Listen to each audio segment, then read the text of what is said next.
ভারী বর্ষণ ও উজান থেকে নেমে আসা পাহাড়ি ঢলে কক্সবাজারে বন্যা দেখা দিয়েছে। জেলার ৭ উপজেলার ১৫টি ইউনিয়ন প্লাবিত হয়েছে। ২ লাখেরও বেশি মানুষ পানিবন্দী হয়ে পড়েছে। পাহাড়ি ঢলে মাতামুহুরী ও বাকখালী নদীর ১০টি পয়েন্ট ও বেড়িবাঁধ ভেঙে পানি ঢুকে প্লাবিত হচ্ছে নতুন নতুন এলাকা। চকরিয়া মানিকপুর সড়ক, রামু নাইখাংছড়ি সড়ক সহ জেলার বেশ কয়েকটি আঞ্চলিক সড়কে যানবাহন চলাচল ব্যাহত হচ্ছে। বান্দরবানের নিম্নাঞ্চল প্লাবিত হয়েছে। সাঙ্গু নদীর পানি বৃদ্ধি পাওয়ায় জেলা শহরের সাঙ্গু নদী তীরবর্তী নিচু এলাকাসমূহ নিম্নাঞ্চলও প্লাবিত হয়েছে। নাফ নদীর উপশাখার পানি বৃদ্ধিতে নাইখাংছড়ির তমরুর নিম্নাঞ্চল প্লাবিত হয়ে পানিবন্দী ২ শতাধিক পরিবার। এদিকে প্রবল বর্ষণে পাহাড় ধসের আশঙ্কায় পাহাড়ের পাদদেশে বসবাসকারীদের সরে যেতে প্রশাসনের পক্ষ থেকে মাইকিং করা হচ্ছে।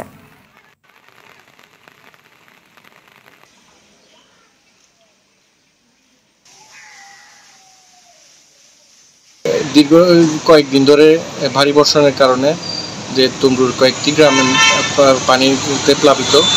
আমার জীবনে এখন এক ধরা আমি এই পানির মধ্যে দাঁড়াইয়ে অনেকক্ষণ প্রায় ২-৩ ঘন্টা পর্যন্ত দাঁড়াইয়েছিলেন। এখন আর পারি না, বাসার ভিতরে কিচ্ছু নাই, ওখানে সব দিকে করে সব পানি নষ্ট হয়ে গেছে। উপকূলীয় এলাকা বরগুনা থেকে এখন সরাসরি যোগ দিচ্ছেন সহকর্মী মনির হোসেন কামাল। কামাল, উপকূলীয় এলাকায় আবহাওয়ার কি পরিস্থিতি দেখছেন জানাবেন?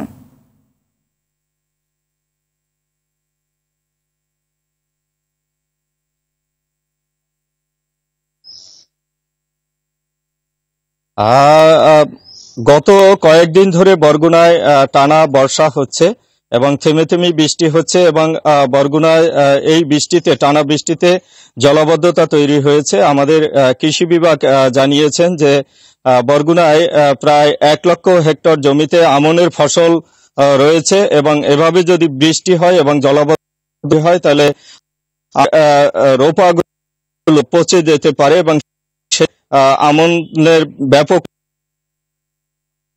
উন্নয়ন বোর্ড থেকে আজকের পর্যন্ত যে তথ্য জানতে পেরেছি, পানি উন্নয়ন বোর্ড আমাদেরকে জানিয়েছে গত ২৪ ঘন্টায় ১৫৫ মিলিমিটার বৃষ্টি হয়েছে এবং তারা আরো জানিয়েছে যদিও এই সময় মরা কাঁঠাল অবস্থান করছে, যে কারণে নদীর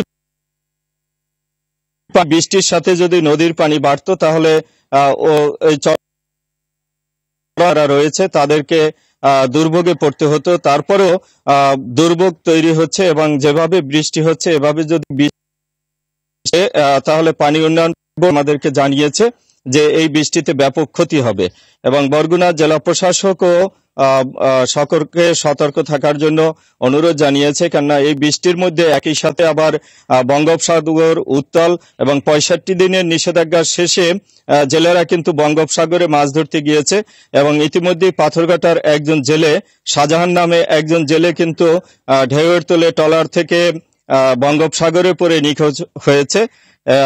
এমনকি মাছও পাওয়া যাচ্ছে না এবং এই বৃষ্টিতে আসলে দুর্ভোগ তৈরি হয়েছে এবং সেই সাথে নিত্য প্রয়োজনীয় যে পণ্য সেই পণ্যের কিন্তু সংকট দেখা দিয়েছে, কেননা অনেকেরই সবজির গাছতলা পচে গেছে, নষ্ট হয়ে গেছে, যে কারণে সবজির দামও আগের চেয়ে অনেকটা বেড়েছে এবং এই বৃষ্টিতে এই দুর্ভোগ চলছে।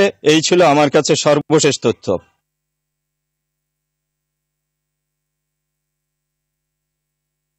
ধন্যবাদ আপনাকে।